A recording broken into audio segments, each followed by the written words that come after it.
Legenda Gunung Api Selat Sunda. Krakatau.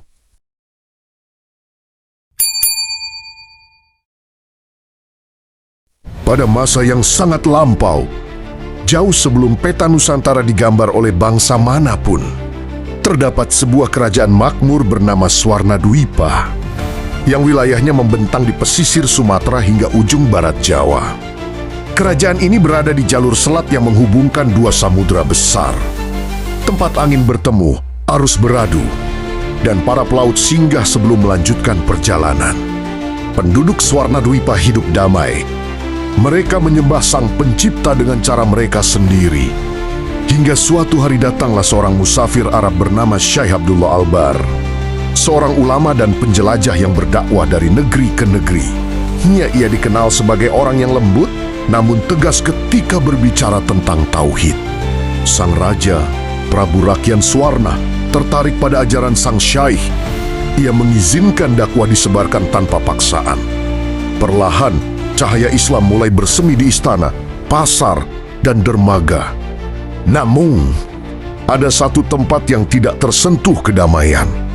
Di tengah selat, berdirilah sebuah pulau gunung batu hitam, yang penduduk lokal menyebutnya Rakatha. Pulau itu sepi dari manusia. Tidak ada tanaman, tidak ada binatang besar. Hanya burung laut yang sesekali hinggap di tebingnya. Nelayan takut mendekat karena dari kejauhan, gunung itu sering menghembuskan asap tipis berbau belerang. Pertanda ada api yang tidur di bawah tanahnya.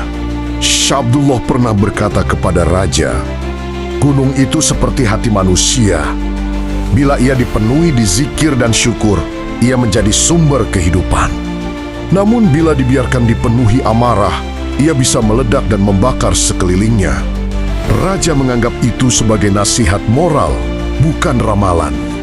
Ia tak menyangka, nasihat itu akan segera menjadi kenyataan. Suatu malam, cahaya merah terlihat di puncak Rakatha. Laut di sekitarnya bergetar halus. Dari dalam kawah, muncul sosok raksasa berwujud manusia. Namun kulitnya menyala seperti bara. Namanya Empu Jala Angkara. Makhluk dari zaman kuno yang diciptakan dari unsur api dan energi bumi. Ia bukan jin, bukan manusia.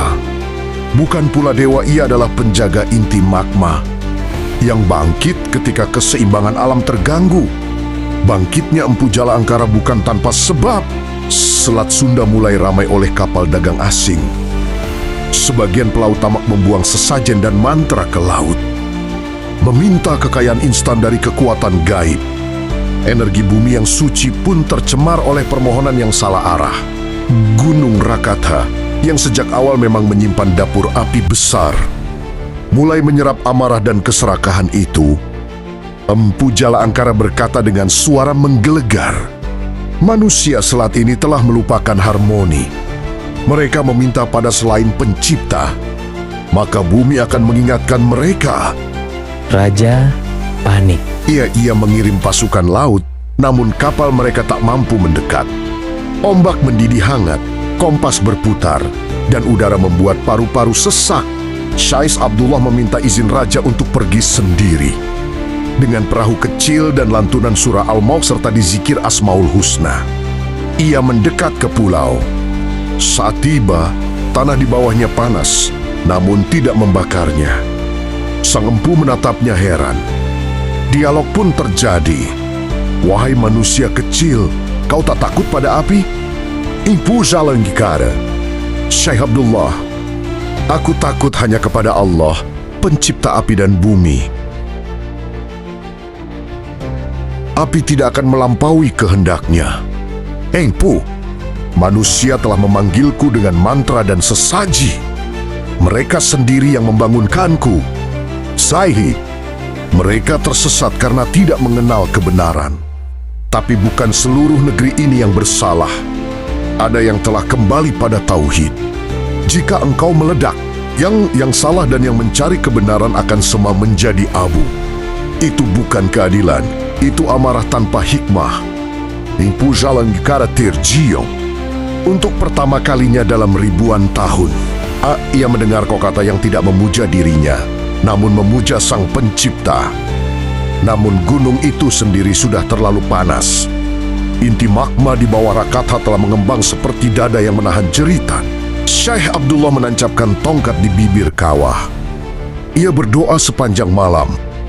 Ya Rob, Engkau yang menahan langit agar tidak jatuh ke bumi. Tahanlah pula gunung ini hingga manusia memahami peringatanmu. Langit mendung, kilat menyambar selat, laut seperti menahan napas. Doa itu tidak memadamkan gunung, tetapi menguncinya, menunda letusan besar selama berabad-abad. Sejak malam itu, Pulau Rakatha mulai disebut oleh penduduk sebagai Krakatau. Dari gabungan dua kata kuno, kra gema atau retakan, Katau amarah yang terkunci. Artinya, retakan bumi yang amarahnya ditahan. Tahun berganti abad, Swarnadwipa runtuh dan terpecah menjadi beberapa kekuasaan kecil. Dakwah Islam menyebar makin luas di Jawa dan Sumatera. Namun generasi baru menganggap Krakatau hanya sebagai gunung sepi yang kadang berasap. Bukan gunung terkunci yang menyimpan dapur raksasa. Para pelaut kembali melakukan ritual lama. Penambang asing mulai mengeruk pesisir tanpa ada pada alam. Keserakahan tumbuh kembali.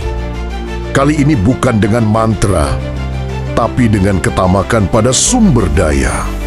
Kunci doa sang syekh pun melemah. Bukan karena Allah tak kuasa menahan, tetapi karena peringnya harus tetap berlaku ketika manusia tak mau belajar. Pagi 27 Agustus tahun 1883, Krakatau akhirnya melepaskan amarahnya.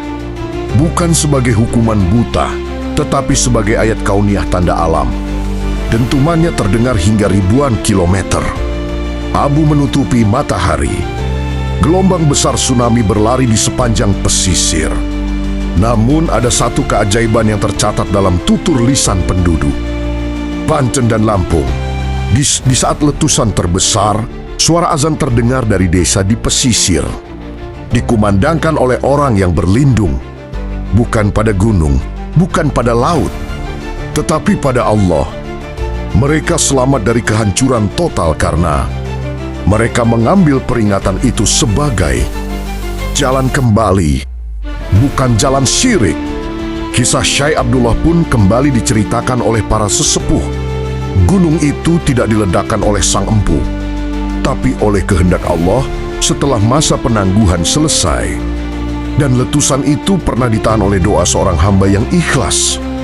Beberapa puluh tahun setelah letusan, dari tengah kaldera muncul pulau baru yang terus tumbuh, yang kini dikenal sebagai anak Krakatau.